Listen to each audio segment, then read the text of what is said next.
오늘 우리들에게 주시는 하나의 말씀, 마태복음 11장 16절에서부터 19절, 그리고 이어서 25절에서부터 30절 말씀입니다.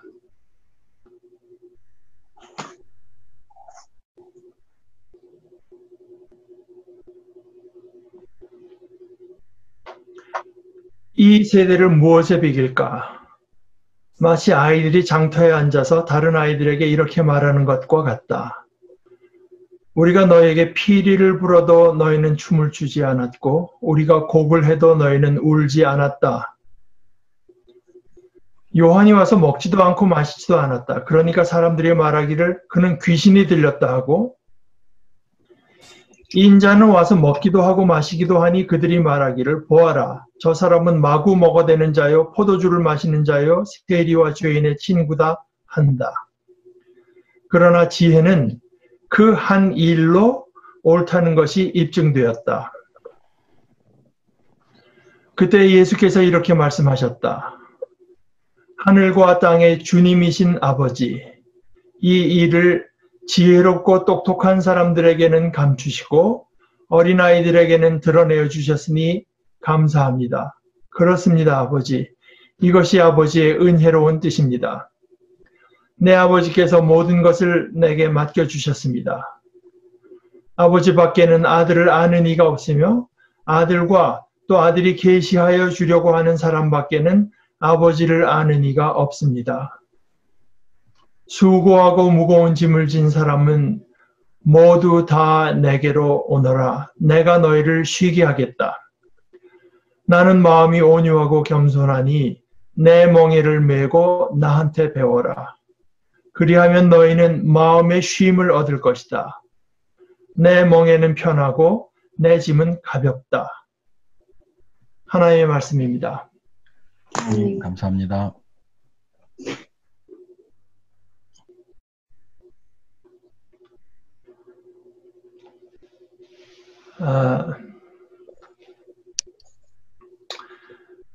사람의 서로 이제 소통할 때도 그렇고요. 다른 사람의 말을 들을 때, 또 무슨 글을 읽을 때도 물론 쓰여진 것을 이제 자기 나름대로 그냥 대충 들거나 읽을 것이 아니라 자세히 듣고 주의 깊게 듣고 읽는 것이 필요하고,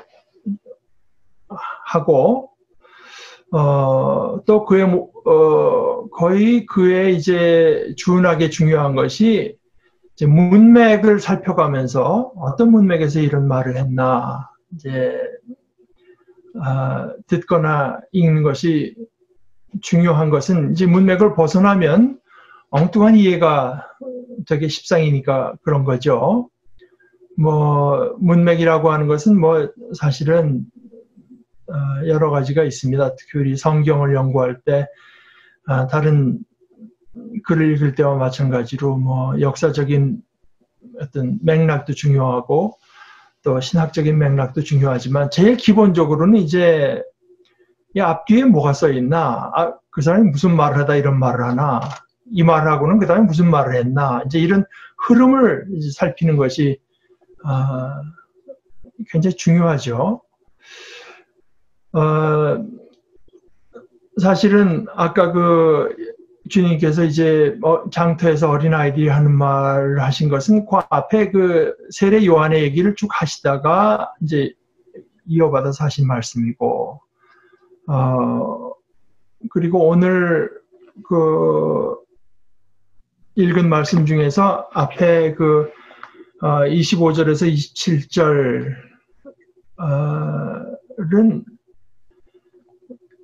앞에 11장 2절에서부터 쭉 나오는 이야기,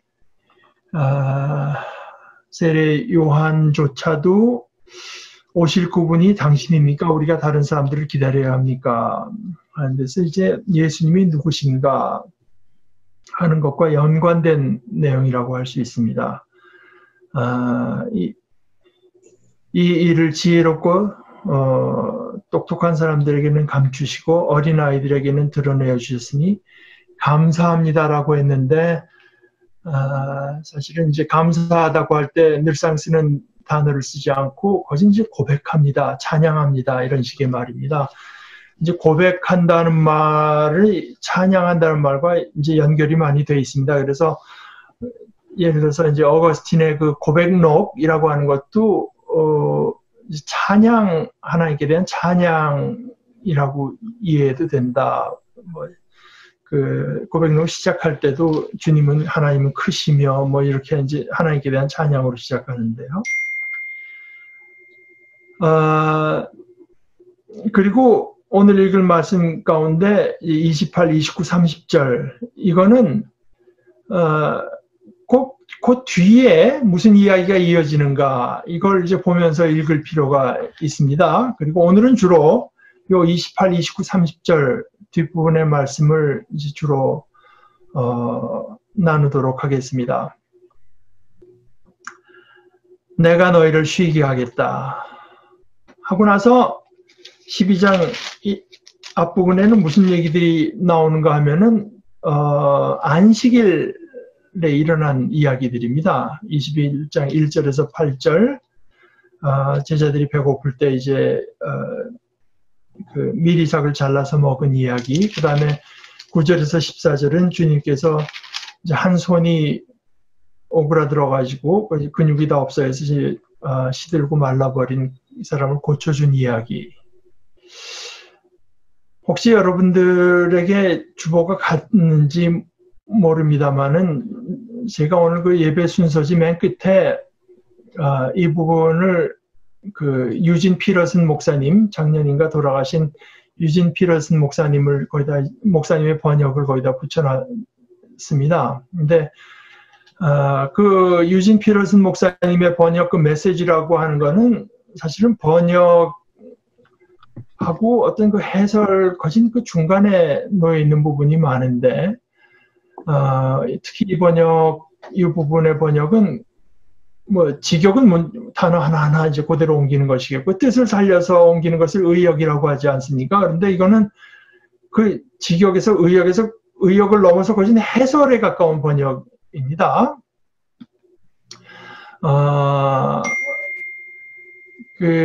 거기 참 재밌는 표현들이 이제 많은데 예를 들어서 뭐 나한테 배우고 뭐 이런 말들에 뭐라고 이분님 번역을 했냐고 하면은 은혜에 강요되지 않은 리듬을 배우십시오. 이제 그렇게 표현을 해놨습니다. 강요되지 않은 리듬.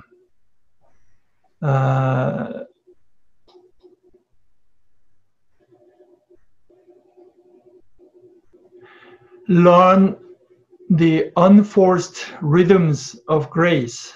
Unforced rhythm. 강요받지 않은 어떤 리듬을 배우십시오. 참 멋진 표현입니다. 또 내 짐은 가볍고 하는 말을 할 때도 내가 여러분들께 ill-fitting, 잘 맞지 않는 그런 것은 지우지 않겠습니다. 이런 것도 참 멋진 표현이 아닌가 생각합니다. 28절은 이렇게 옮겼습니다. 다 피곤들 하십니까? 지쳐 빠지셨습니까? 종교로 탈진되었습니까? 근데 이것은 이제 우리말 번역도 그렇고 다른 영어 번역들에서도 알 수 있듯이 이 원문에는 이 종교라는 말은 없습니다. 그러니까 이거야말로 사실은 번역이라기보다 해설에 가까운 부분이고 우리가 이 목사님이 이렇게 옮겼다고 해서 이 목사님의 그 이해에 우리 스스로 이렇게 얽매여 있을 필요도 없습니다. 그렇긴 하지만 이 이야기에 곧바로 이제 안식일에 일어난 일들이 이제 기록된 것을 생각할 때는 이게 뭐 사실 크게 무리한 이야기, 지 멋대로 이해했다 이렇게 말할 것은 이제 아닙니다.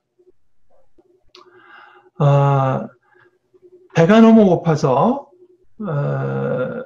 밀이삭을 이제 잘라 먹는 거나, 손에 병을 얻어서 손이 말라서 시들어버린 사람을 고쳐주는 것. 이걸 주님께서는 이제 좋은 일을 하는 것이라고 말씀하셨는데요. 이런 걸 되려 비난하고 정죄합니다. 아니, 배고픈 사람이 배가 고파서 미리국을 좀 잘라 먹은 거나 손이 말라서 시들어버린 사람을 고쳐주는 것을 비난하고 정죄하도록 만든 거. 아니, 사실은 지금도 만들고 있는 거. 이게 소위 종교라는 것입니다. 종교. 물론 종교라는 게 본래 그런 건 아니죠. 본래 그런 것이 아닌 것은 틀림없지만 현실은 어떻습니까? 뭐 종교라고 뭉뚱그려서 말할 거 없이 우리가 몸 담아온 교회는 배고픈 사람, 몸이 불편하거나 몸의 중요한 기능을 잃어버린 사람들의 고통을 덜어주는 것을 어떤 교회의 전통이나 질서를 지키는 것보다 우선으로 삼고 있습니까? 아니, 실제로 행동으로는 그렇게 못한다고 해도 그렇게 하는 것이 옳다고 여기고 또 그렇게 가르치고는 있습니까?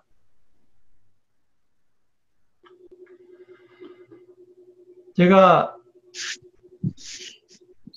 대학생 때 이제 영락교회 다닐 때 거기 성경 가르치던 어떤 목사님, 연세 드신 목사님이었는데 그분이 이제 회상을 하면서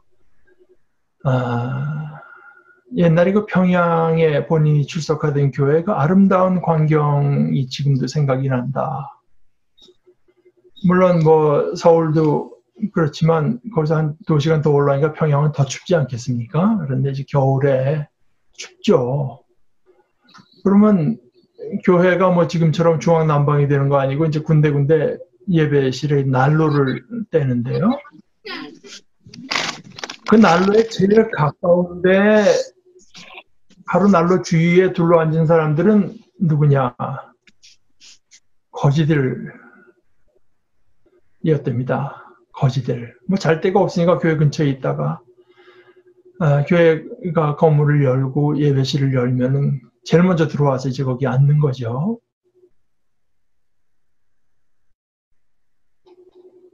그래도 그때만 해도 예수 믿는 사람들이 그분들더러 나가라고 말할 만큼 신앙 양심이 망가지진 않았던 것 같습니다. 그런데 이 1920년대 그때 쓴 그 소위 김교신 씨 예를 들어서 그분의 글을 보면 뭐 그 당시에 교회도 이게 교회지 뭐 이렇게 모범적이지는 못했던 것 같습니다. 그런데 그때 그렇게 모범적이지 못했던 그때의 교회의 모습과 비교해서도 복음이 또는 제자도가 또는 신앙이 이것이 소위 종교라는 것에 의해서 훨씬 더 멀리 더 저 변두리로 밀려난 것이 오늘 이 땅의 교회에서 흔히 보게 되는 모습은 아닌가.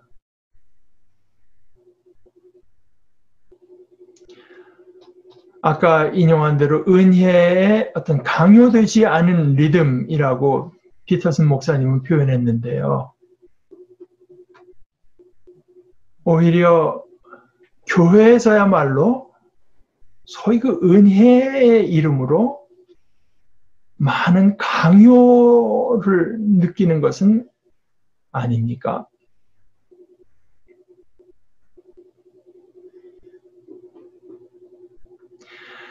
교회에서 뭐 장로, 권사 이런 직분을 맡게 되면 이거 다 하나님의 은혜입니다. 이렇게 말들 하면서 근데 막상 그런 직분을 맡게 되면은 뭔가 교회에 돈을 내놓고 그다음에 뭔가 이게 뭐 그렇게 신앙적인 일인가 하고 회의가 들고 마음에 선뜻 내키지 않는 일에도 이제 이렇게 직분을 맡았으니 나서야 한다고 느끼도록 되어 있는 그것이 그런 것은 이 땅의 많은 교회 가운데 극히 소수의 어떤 잘못된 교회의 얘기입니까?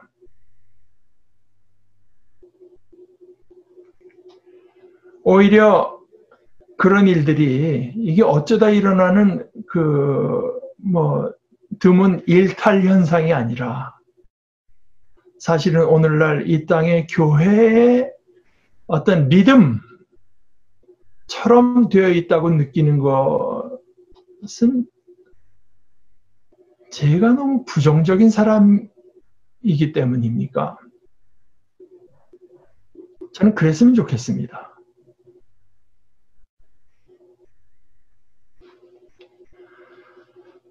수고하고 무거운 짐을 진 여러분 다 내게로 오십시오. 언젠가 이제 연세대학교 신과대학에서 가르치다가 은퇴하신 그 한태동 교수라는 분이 여기 나온 거 다 내게로 오십시오. 다. 이 다 같은 말은 사실은 그게 하나님께 속한 인간은 할 수 없는 말이라고 하신 것으로 기억합니다. 다 내게로 오십시오. 대부분이 아니고 다. 많이 들어오십시오가 아니고 모두 다. 함석헌 선생식으로 표현하자면 저는 이런 주님이 좋습니다.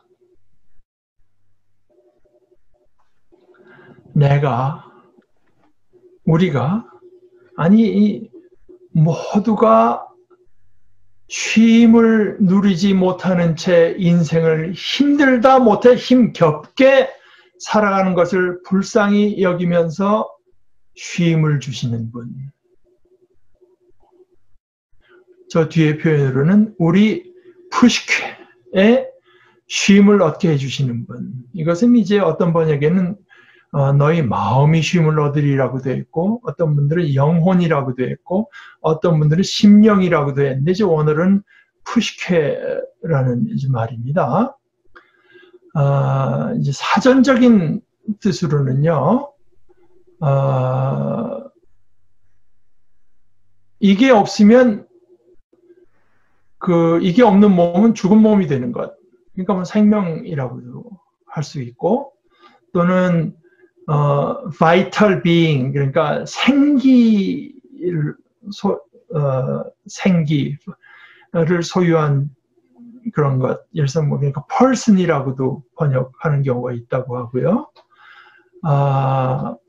단순한 그 육체적인 기능을 넘어서서 인간됨에 이제 통합되어 있는 것. 뭐 그래서 그때도 역시 생명이라고도 하고 영혼이라고도 하고 이제 그렇게 말하는 것인데요. 뭐 우리의 이제 본질적인 그 존재라고 할 수 있겠습니다. 거기에 쉼을 얻게 해 주시는 분. 수고하며 무거운 짐을 진 사람은 모두 내게로 오라. 내가 너희를 쉬게 하겠다. 근데 여기 이제 주님께서 말씀하신 쉼이라고 하는 것은 예를 들어서 하나님께서 천지창조를 마치신 뒤에 쉬셨다고 된 그 부분이라든가 아니면은 우리가 이제 마지막 날 누리게 될 어떤 안식 이것을 연상시키는 부분이라기보다는 물론 이제 그게 쉰다고 하는 의미에서 공통점은 있죠. 그러나 더 적절하게 우리가 이 주님의 말씀에서 연상할 부분이 있다면 예를 들어서 시편 23편 같은 것입니다. 이것이 대부분의 영어 번역에는 잔잔한 물가라고 이제 번역했는데 그것도 뭐 그런 뜻도 있긴 하지만 영어 번역보다는 우리말로 해서 그 쉴 만한 물가로 옮긴 것이 더 좋다고 생각합니다. 이제 헬라어로 된 구약 성경도 그렇게 번역을 했고요.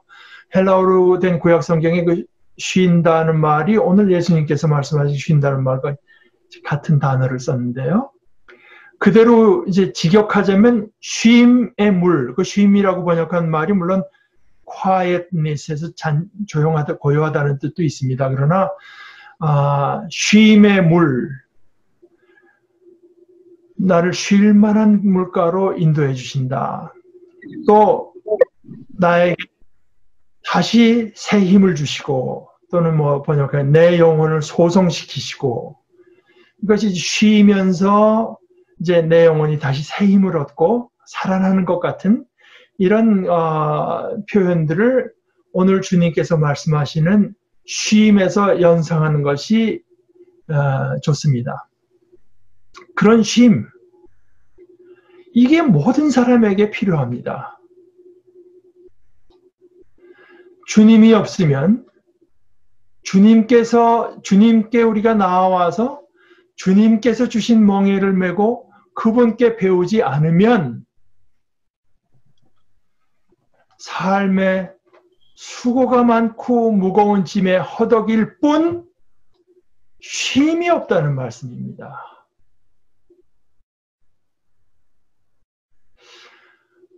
왜 그럴까? 뭐 그 중에 하나는 역시 아까 이제 우리 처음 9장 찬송에서도 했지만 영혼에 잇대어 살아가게 하소서.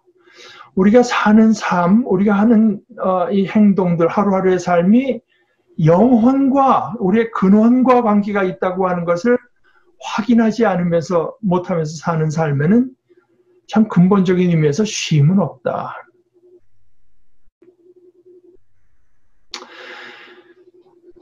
오늘 주님의 말씀에서 드러나듯이 주님께서 우리에게 주시겠다고 하는 그 쉼이 너무 격한 일에서 그저 일을 멈추는 것, 단순히 일을 하지 않는 것, 이걸 뜻하는 것은 아닙니다. 내 멍에를 메고 나한테 배워라고 하시잖아요. 주님께서 보신 우리 인간의 모습이라고 하는 것은 수고스럽고 무겁기만 한 멍에를 메고 하루하루의 삶을 살아가는 모습이었던 것 같습니다. 또 나는 마음이 온유하고 겸손하니 하고 말씀하신 것을 보면 그런 우리들의 삶에 쉼이 없는 이유가 주님의 온유, 주님의 겸손이 없기 때문이라는 말씀인 것 같기도 합니다. 주님의 온유와 겸손을 배우고 주님의 멍에와 주님의 짐을 질 때, 다시 말해서 주님을 배우고 주님을 닮아가면서 주님의 일을 할 때 그때 쉼이 있다는 말씀 아니겠습니까? 이 종교, 우리 교회가 잘못되는 것은요, 주님을 배우고 닮는 것은 포기하고 어떤 종교 행위나 교회 사업 이런 것으로 주님의 일을 삼을 때입니다. 그리하여 결과적으로 주님을 배우는 것에서도 벗어나고 주님의 일에서도 벗어나게 됩니다. 이렇게 된 종교나 교회는 위험한 물건입니다. 이 쉼에 관해서 오늘 주님께서 말씀하시는데 주님께서 느닷없이 꺼내신 말씀은 아닙니다. 예를 들어서 구약 성경에 가서요. 예레미야서 6장 16절에는 이런 말씀이 있습니다. 나 주가 말한다. 나는 너에게 일렀다. 가던 길을 멈추어서 살펴보고 옛 길이 어딘지 가장 좋은 길이 어딘지 물어보고 그 길로 가라고 하였다. 그러면 너희 영혼이 평안히 쉴 곳을 찾을 것이라고도 하였다. 그런데도 너희는 여전히 그 길로는 가지 않겠다고 하였다.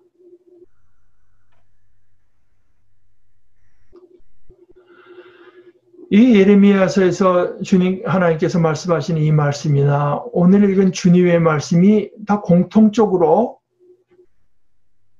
우리의 삶의 어떤 쉼이 없음에 대한 심각한 우려를 보여줍니다. 또 쉼이 있으려면 단순히 일에서 벗어나서 쉼이 있는 것이 아니라 쉼이 있으려면 바른 길을 가야 되는 것도 알려줍니다. 주님께서 나는 마음이 온유하고 겸손하니 말씀하셨는데요. 구약성경 스바냐서 3장 11절 12절을 제가 읽습니다. 그날이 오면 너는 나를 거역한 온갖 잘못을 부끄러워하지 않아도 될 것이다. 그때 내가 거만을 떨며 자랑을 일삼던 자를 이 도성에서 없애버리겠다. 내가 다시는 나의 거룩한 산에서 거만을 떨지 않을 것이다. 그러나 내가 이 도성 안에 주의 이름을 의지하는 온순하고 겸손한 사람들을 남길 것이다. 주의 이름을 의지하는 온순하고 겸손한 사람들.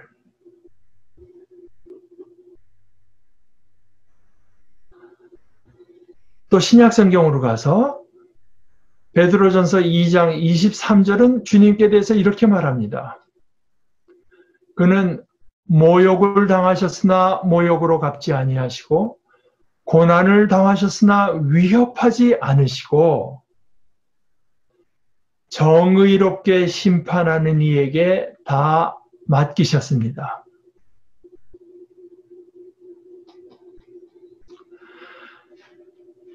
주님은 폭력을 부리지 않으셨고 모욕하지 않으셨고 위협하지 않으셨습니다. 그런 온유함은 그런 주님의 온유함은 겸손함에서 나온 것이었습니다. 무슨 겸손함인가?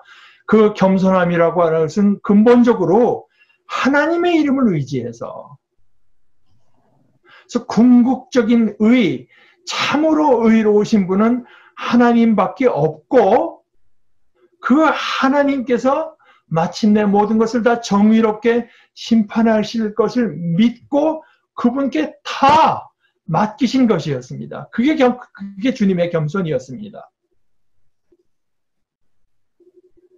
그러니까 우리 주님께서 억지로 모든 것을 내가 다 바로잡아야 되겠다고 하실 필요가 없었던 거죠. 성경에서 보다시피 그렇다고 해서 주님께서 모든 상황에 내가 뭐가 의로운지를 아나 이렇게 판단을 유보하신 것은 물론 아닙니다. 또 우리더라도요, 주님께서는 우리가 어떤 정의로운 것을 판단할 줄 모르고 그렇게 하지 않기를 원하시는 것이 아니라 우리가 주어진 상황에서 정의로운 판단을 내리기를 원하십니다.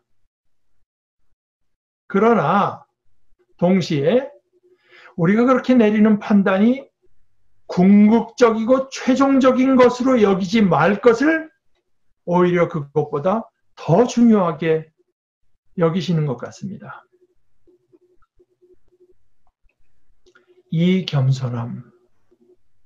이 겸손함이 있어야 됩니다. 그리고 우리가 참으로 의로우신 하나님께서 공평하게 의롭게 모든 것을 심판하실 것이라고 하는 것을 믿고 그분께 나는 그럴 존재가 못 된다고 하는 것을 믿고 그분께 다 맡기는 어떤 겸손을 지녔다면 그것이 온유함으로 나타날 수밖에 없습니다. 이 온유함, 겸손함에서 나타나는 온유함은 특별히 우리의 언어 생활에서 중요합니다.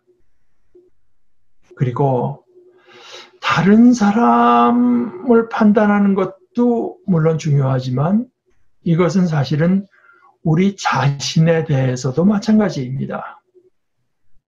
우리는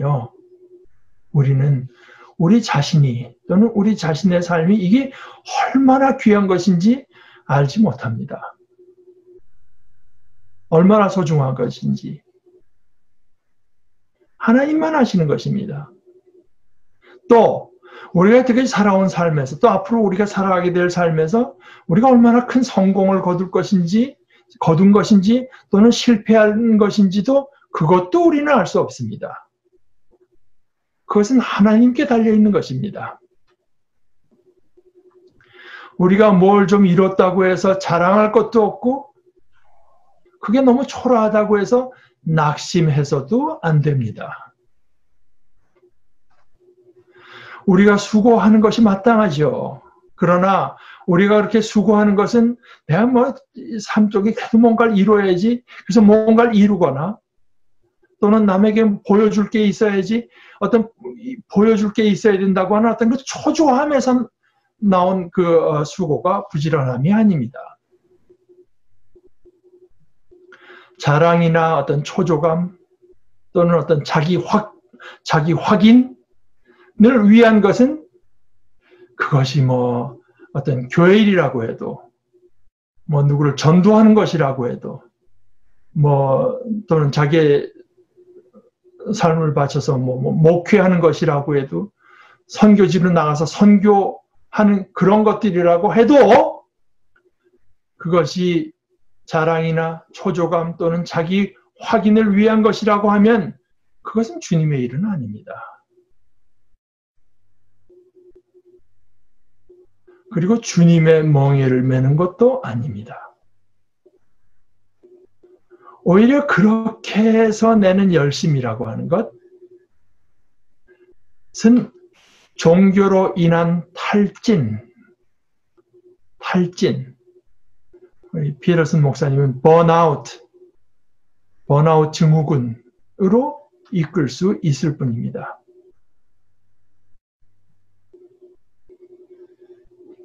그러나 우리가 열심을 내야 될 일이 있습니다. 그 일에 열매가 있고 쉼이 있는 일이 있습니다. 그것이야말로 열매가 있고 쉼이 있는 정상적인 열심과 수고입니다. 예를 들어서 이런 것입니다. C.S. 루이스가 영광의 무게에서 말한 것을 제가 읽겠습니다. 그분을 따르는 것은 너무나 중요합니다. 그렇다면 제가 이제까지 늘어놓은 영광에 관한 추측들이 예수님을 따라 오늘을 사는데 무슨 효용이 있느냐고 물을 수 있을 것입니다. 저는 적어도 한 가지는 생각할 수 있습니다. 이제 그 다음 부분은 저는 상당히 좀 번역이 좀 잘못된 것 같습니다. 제가 조금 따로 옮겨보겠는데요. 우리 각 사람이 장차 자신이 누리게 될 어떤 앞으로의 영광, 잠재적인 영광에 대해서 그거를 너무 지나치게, 너무 자주, 너무 많이 생각하는 것은 가능할지 모릅니다. 그러니까 이만큼 생각하면 될 일을 너무 많이, 그런 일은 있을 수 있습니다. 그러나 자기가 아닌 이웃 사람의 영광에 대해서 너무 많이, 너무 자주, 너무 깊이 생각하기란 거의 불가능합니다. 영화의 투투하는 식입니다. 아무리 내 이웃의 영광에 대해서 많이 생각해도 지나치지 않다. 이렇게도 할 수 있고, 현실적으로 우리가 그렇게 이웃에 대해서, 이웃의 영광스러운 모습에 대해서 많이 생각하기라고 하는 것은 거의 불가능합니다. 그러므로 이웃의 영광의 짐,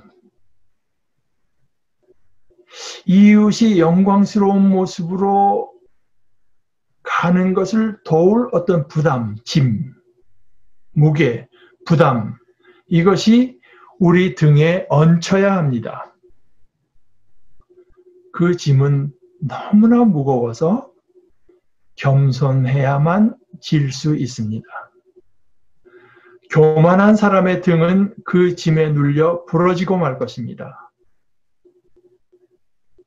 신이나 여신이 앞으로 그렇게 될 가능성이 있는 사람들과 어울려 산다는 것은 보통 일이 아닙니다. 우리가 만나는 더없이 우둔해 보이고요. 또 지루한 사람이라도 언젠가 둘 중 하나가 될 것입니다. 미래에 이 사람이 어떻게 될 그 모습을 우리가 지금 볼 수 있다면 당장이라도 무릎 꿇고 경배하고 싶어질 존재가 되거나 지금으로서는 악몽에서나 만날 만한 소름 끼치고 타락한 존재가 되거나 이 사실을 꼭 기억하고 살아야 합니다. 하루 종일 우리는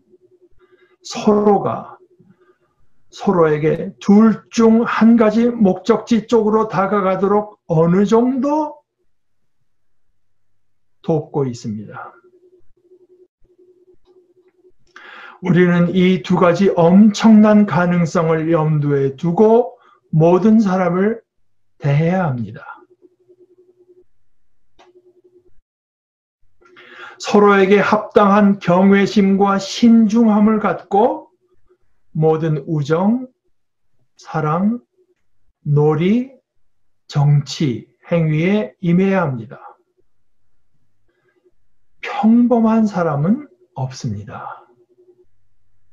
우리가 대화를 나누는 이들은 그저 죽어서 사라질 존재가 아닙니다. 국가, 문화, 예술, 문명 이런 것들은 언젠가는 사라질 것이며 그것들의 수명은 오히려 우리 개개인에 비하면 모기의 수명과 다를 바 없습니다. 그러나 우리가 농담을 주고받고 같이 일하고 결혼하고 무시하고 이용해 먹는 그런 그 사람들이 바로 그 사람들은 불멸의 존재들입니다. 불멸의 소름 끼치는 존재가 되거나 영원한 광채가 될 이들입니다.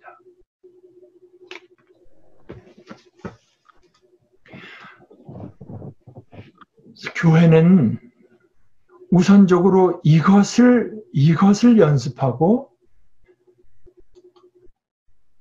이것을 염두에 두고 이것을 현실로 삼으며 사는 훈련을 하도록 하나님께서 우리에게 주신 복된 공동체입니다.